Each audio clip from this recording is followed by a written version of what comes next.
Pavarësia e medias, siguria e gazetarëve, kushtet e punës, transparenca ishin disa nga problematikat e ngritura në tryezën organizuar nga Bashkimi Evropian në Shqipëri në bashkëpunim me Këshillin e Europës dhe Departamentin e Gazetarisë në Universitetin e Tiranës. Kreu i delegacionit obez në vendin ton, Silvio Gonzato, kërkoi përfshirjen e të gjithë aktorëve në procesin e lirisë së medias, pasi sipas tij liria e medias mbetet një nga kushtet për integrimin e Shqipërisë në Bashkimin Evropian.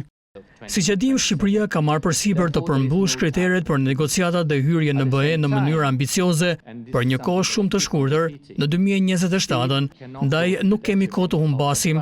Në të njëjtën kohë do të thosha se sigurisht shpejtësia nuk mund të cënojë transparencën dhe gjithë përfshirjen. Është me të vërtetë shumë e vështirë një balancë që kërkon përpjekje të mëdha, por mendoj se kjo platformë po bën ato që po flasim, sepse vetëm përfshirja e të gjithë aktorëve dhe palëve pjesëmarrëse edhe atyre të interesuara përmes kësaj forme do të mund të përmbushim kriteret.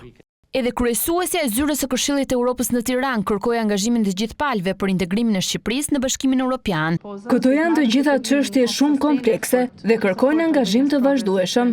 Brenda muajit korrik, rekomandimet e diskutuara në këtë projekt do t'i dërgohen Parlamentit për të ndërtuar më tej kuadrin ligjor. Kuvendi bën ligjet, nuk për te asaj kuvendi nuk mund të ketë asnjë nismë ligjore, sidomos në këtë fushë.